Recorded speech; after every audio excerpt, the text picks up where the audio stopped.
Good morning. I'm not completely familiar with Mexican poetry, so it was good to learn about Efrain Huerta, who was one of the major poets of Mexico of the last century. This is from his poem To Begin.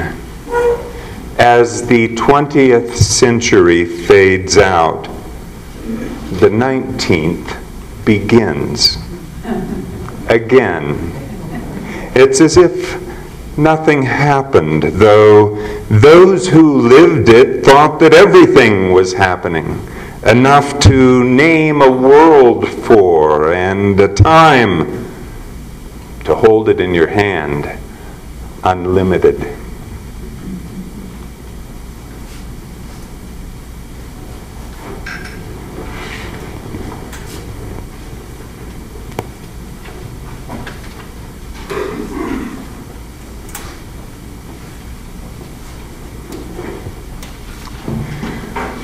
Richard Walker is Mexican and Yaqui.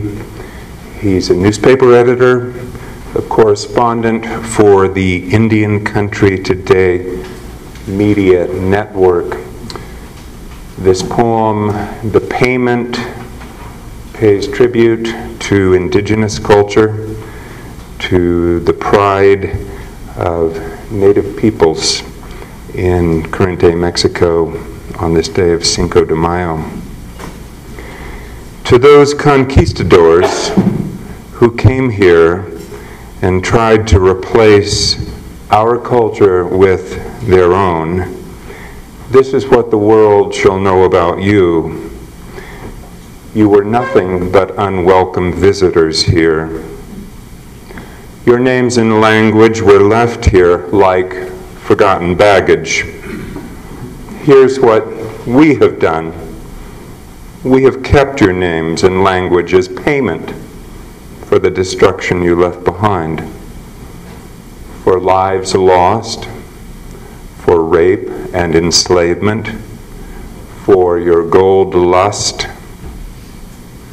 No one will say now that we are Hispanic or Latino. We are indigenous people. The names we carry and the common language we speak belong to us, and we are not giving them back. They belong to the indigenous now. Our names are not Spanish names. They are Mexican names. The new language we speak is not the Spanish language. It is a Mexican language. You did not erase our indigenous identities. We still dance the fire dance. We still dance the deer dance. We remember and honor our ancestors. You are gone, but we are still here. When people hear our names and when people hear us speak, they will say, "Ah, there is one who carries the blood, a child of the survivors." Our people will live on.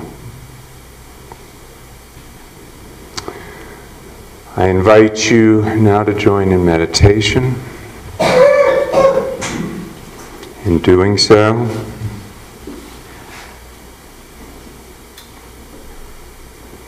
we quietly open our minds and hearts to all we care for and hold dear, to all we love, our families, sisters, brothers, fathers, mothers, especially our children, but also to the families we don't know and to the children in camps and detention centers along our own borders. We give thanks for our homes, places of safety and rest and sanctuary, remembering also those who are homeless or whose lands are in such turmoil that they know no safe moment. We give thanks on this beautiful spring day for sunlight and mountain, for the flowing Rio Grande and the animals of the land, and we also remember the threats to our planet and our future, ground in human greed. Most of all, we give thanks for the greatest gift and the greatest miracle of all, the simple gift of life, of being here, of being here now together.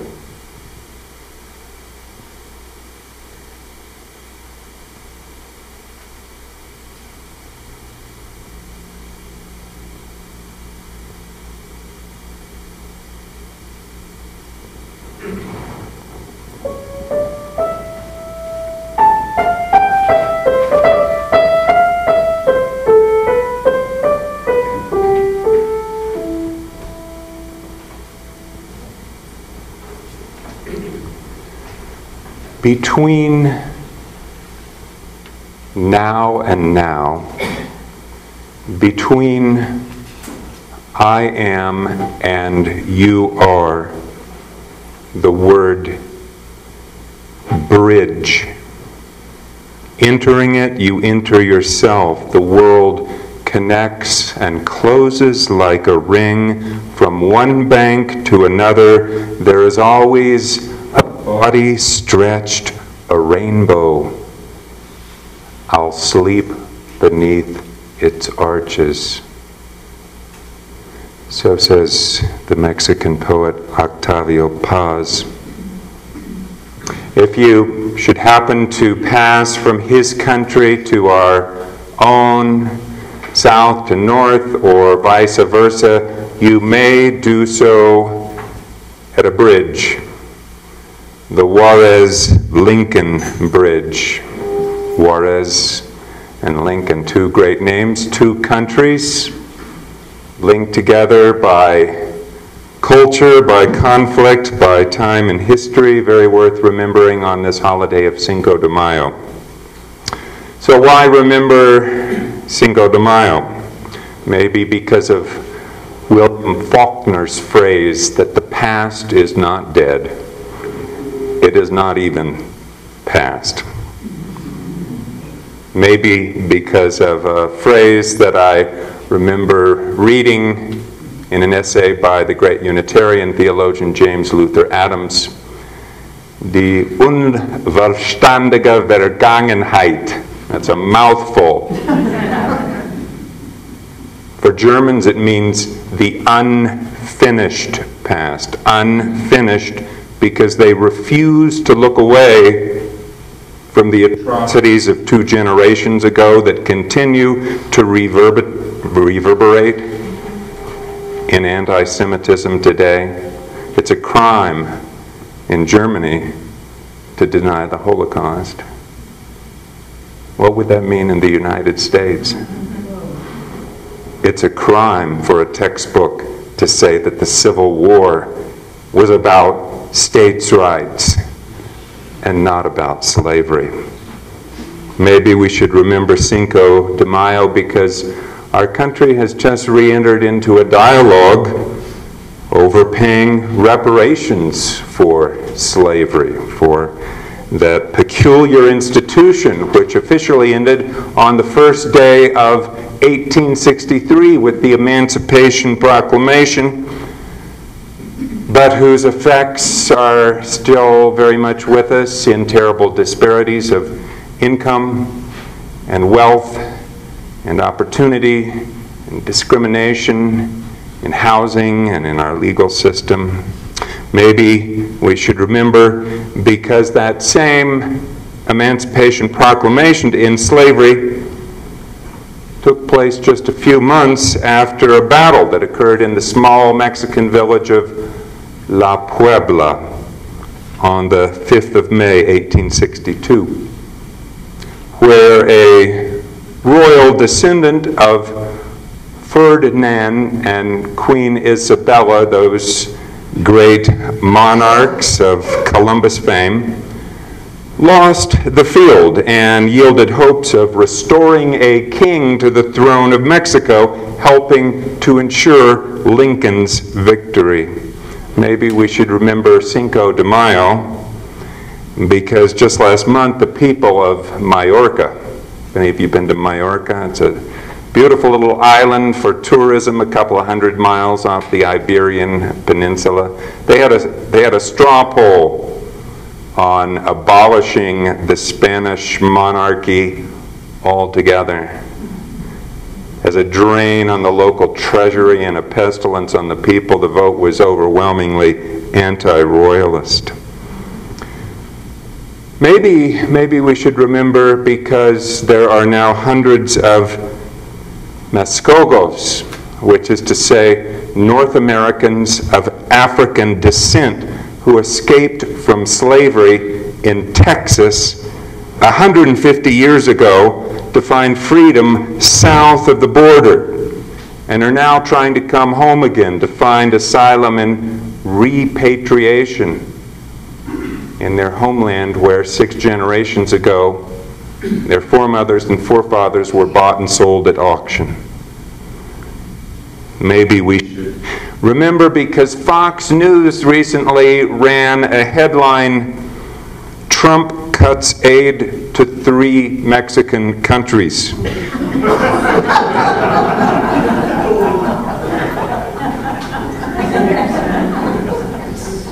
Maybe we should remember, because dumb, dumber, and dumbest should not be our only options. Maybe because learning history and geography are complicated but very vital to understanding who we are and how we got here. Between now and now, between I am and you are, the word bridge. Or as Spanish poet Jose Moreno Villa wrote, "History endures in Mexico. No one has died there despite the killings and the executions. They're alive. Cuauhtémoc, Cortés, Maximilian, Don Porfirio, all the conquerors and all the conquered. This is Mexico's special property. The whole past is a pulsing present. It's not gone by, it's stopped in its tracks." Now, celebrating a seemingly Mexican holiday here is not a case of cultural misappropriation, not at all. In fact, Cinco de Mayo has always been more important north of the border than south. It apparently started in Southern California as far back as 1863, when some Mexican-American miners were shooting off rifles and fireworks to celebrate and commemorate that little victory at La Puebla.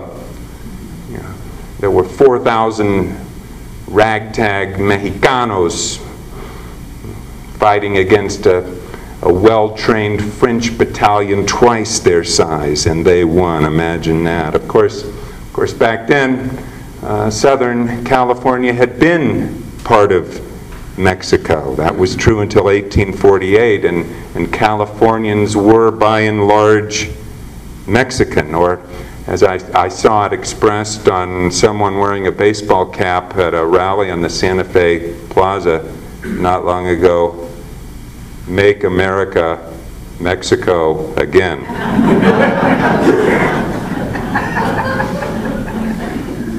At that time, Abraham Lincoln of Illinois, the congressman, was one of the few dissenting voices in Washington to oppose the Treaty of Hidalgo-Guadalupe, which bought up Texas, New Mexico, Arizona, California, Colorado, parts of what are now Wyoming, for the cost of at least a couple nice houses in the Las Campañas neighborhood of Santa Fe. Cost $15 million. The Mexican War, after all, had been mainly a pretext to extend slavery, and Lincoln would not have that. But then, like Mother's Day or Valentine's or other manufactured hokum, CINCO de Mayo quickly spread to other parts of the country with heavy advertising from the beer industry, and patriotism, cerveza, Latino pride became a commercial gimmick. And yet I think we owe it to ourselves and to our ancestors, nuestros anteradores, to go a little deeper to understand what happened. Of course, back in those days before the internet, news traveled slowly. On May the 11th of 1865, Benito Juarez, the president of Mexico, wrote to Secretary of State William Seward from Chihuahua, expressing his congratulations and his condolences for events that had occurred the month before in April. Congratulations that the Confederacy had been decisively, unconditionally defeated. Lee had surrendered to Grant at Appomattox, along with deep, sorrowful regrets that Mr. Lincoln, who, quote, worked with so much earnestness and abnegation for the cause of freedom, had been assassinated. Juarez and Lincoln never met. They never crossed paths, but they shared many bonds. Each had lost parents at an early age. Each had advanced their fortunes by marrying into wealth. Both had reputations for complete honesty and probity of character. Both were lawyers, dedicated to putting fairness and due process above personal profit or privilege. Each shared extremely humble, though very different origins. Juarez, a full-blooded Zapotec Indian born in a bamboo hut. Lincoln, a child log cabin born who later became an Indian fighter. And it would be fair to say historically that each became the father of their nation and of their nation's best hopes for unity and peace. You have to understand that at that time, before the Civil War, the United States was more of a collection of provinces or former colonies than a genuine nation. I think of Robert E. Lee, who attended West Point, but then found that he had greater allegiance to Virginia than to any legally constituted government in Washington. Many Americans at that time identified primarily as Georgians or New Englanders. Their loyalty was stronger to their neighborhood than to any sense of national purpose. And Mexico, likewise, although it had declared independence from Spain in 1810, still included dozens of tribes and languages, as well as caste distinctions between the Peninsulares, born in Spain, the Creoles of Hispanic heritage, but born here in the New World, the mestizos of mixed race, along with the indigenous. There was no nation of Mexico, not in any modern sense. It was a land still struggling to escape from a feudal, theocratic, authoritarian colonial past. And the Constitution of 1857 changed that. It established freedom of speech, freedom of association, freedom of religion. It reaffirmed the abolition of slavery. It ended debtor's prison. It provided a right to free legal counsel for those accused of crime. It eliminated the death penalty. It offered every citizen equal protection under the law, and to some extent it reined in the power of the Roman Catholic Church. Not completely. Not completely. The first step was just to say that, yes, it was the official religion of Mexico, but other religions would be tolerated, but still this was too much, and it sparked outrage among religious and political conservatives, igniting what became Mexico's own civil war, the so-called War of Reform. The firebrand of that reform was named Melchor Ocampo. His feelings about the church started the day he witnessed a poor campesino begging the local priest to provide a Christian burial for his deceased son, but he had no money to pay the priest the customary fee for service. And when the priest refused, the poor man asked what he was to do with his child's dead body. Salt it and eat it, the priest replied coldly. Ocampo put the pieces together at that point, and he realized how the church, along with the wealthy elites, held believers in bondage.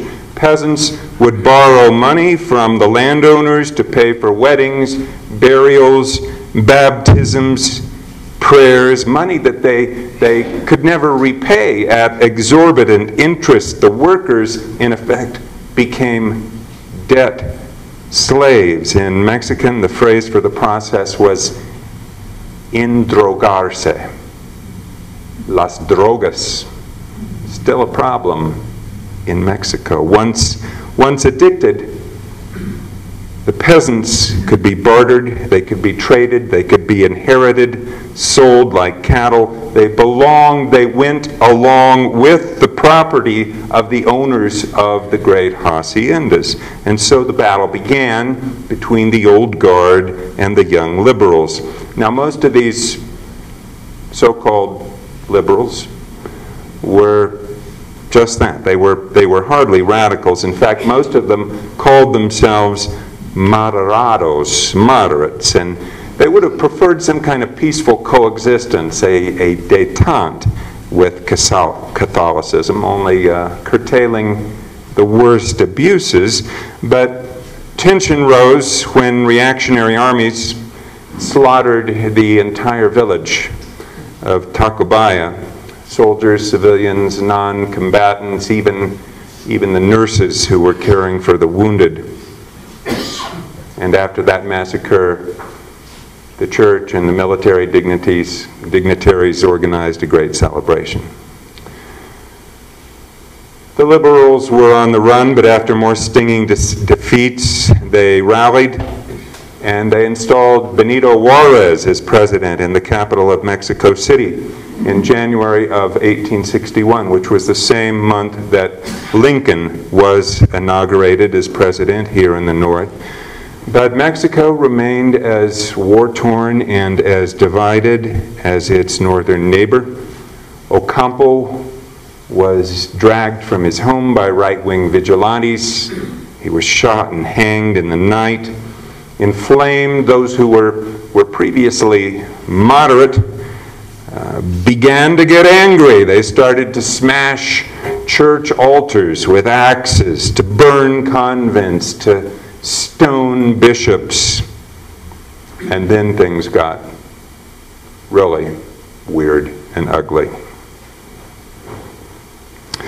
Ferdinand Maximilian Joseph von Habsburg was born in Vienna, having the bad luck to be the younger brother and second in line to Franz Joseph, the king of the then magnificent Austro-Hungarian Empire. And Max was distantly related to most of the royalty in Europe in ways that only those of you who've been watching Victoria on PBS can begin to imagine. His wife was Victoria's cousin. and was also cousin to Victoria's consort, Prince Albert. So it's a lot of incest going on there. They were also, in addition to being royals, they were distant but direct descendants of King Ferdinand and Queen Isabella, who drove the Jews from Spain in 1492 and started the Inquisition. And Maximilian was of a different stamp. He was, for the most part, and for those times, an enlightened and tolerant, though somewhat dreamy young man. But he was also a king with no kingdom. So when a coterie of clerics and caudillos, which is a Spanish word that means big shots, when they connived to invite Max to come over and be the emperor of Mexico with French bayonets to back him up, this seemed to be a win-win for everyone. The church would get a Catholic monarch on the throne to protect its ancient privileges. Napoleon III would reestablish a military stronghold in North America, one like the one his predecessor Napoleon I had so foolishly thrown away with the Louisiana Purchase. And Maximilian, he and his queen Carlotta, they would become wise and beloved sovereigns, embraced by the Mexican people for their progressive and benevolent reign. The problem was that Mexico already had a wise and benevolent leader who was popular and legally legitimate, Benito Juarez. So none of this was very realistic. None of it worked out. Outgunned by the French, Juarez and his army retreated north to Chihuahua, but not before beating them badly at Puebla on Cinco de Mayo. And this victory probably got just as much press in Philadelphia as it did in nearby Veracruz, because the North had already lost at Fort Sumter. It had already lost the first battle of Bull Run. You may remember from your 9th grade history, Lincoln's troops were taking a drubbing. They needed a win. They needed a shot in the arm. Some of you may have visited the site of the Battle of Glorieta Pass down just a bit south of here. It's sometimes called the Gettysburg of the West. Probably La Puebla deserves that title even more in terms of the numbers involved and in terms of turning the tide of the war. You know, France was in this clearly because it had its sights on Colorado's gold and the gold in California. Jefferson Davis, the president of the Confederacy, had sent a delegate to Paris promising that in exchange for French help, recognizing the Confederate States of America and helping break the naval blockade of Charlestown and other southern ports, they would get shipped raw cotton in return. And if Juarez hadn't finally prevailed, New Mexico and Arizona and California, we might all be slave states today. But the French finally realized that they were on the losing side. They were throwing good money after bad, and they took out their troops. After the Union won, after Appomattox Courthouse, there were a few die-hard regiments from Old Dixie who refused to go down, so they literally went down south of the border to support Maximilian. And Maximilian welcomed them in. He said, "You can bring your slaves. We'll call them indentured servants, but we all can wink at that." Well, by that time the fight in Mexico was nearly over. The The would-be Emperor Maximilian was ultimately hunted down, given a fair trial, and shot. But like Lincoln, Juarez offered an olive branch to his countrymen who'd taken up arms against him, with malice toward none, with charity toward all, is how Father Abraham expressed it. The father of his country, Benito Juarez, said it this way: "Neither in the past, nor much less in the hour of total triumph for the Republic, has the government desired, nor should it desire, to be moved by any feeling of passion against those with whom it waged war. We shall now put all our energy into obtaining and consolidating the benefits of peace. Let the people and the government respect the rights of all, because among individuals, as among nations, peace is respect for the rights of others." Over time, Juarez had gradually lost the faith of his youth. He was no longer one of those moderados. He'd come over to Ocampo's way of free thinking. During the darkest years of the war with the French, he'd written to his wife, far away in the safety of New York, overseeing the instruction of their children. He asked her, "I beg you not to put them into the hands of a Jesuit or a minister of any other religion. They should learn to philosophize. That is, they should learn to investigate the why and the reason of things, so that during their passage through this world they may take the truth for their guide and not errors and prejudices that sadden and degrade men and nations." His reverence was no longer for dogma or tradition or the Virgin. His devotion was to the rule of law, to liberty, to the Constitution, and to its ultimate source, the will of the people. So, enjoy a cerveza today. Corona, Dos Equis, Pacifico, you get to choose. It's a free country. But remember why you're drinking and for whom. This is a Mexican holiday. It's an American holiday. It's a deeply democratic holiday. Happy Cinco de Mayo.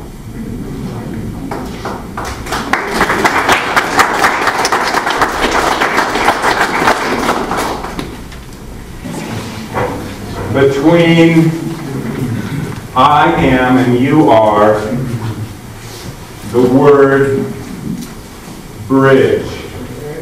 May we become bridges of understanding and friendship, for among nations as among individuals, peace is respect for the rights of others.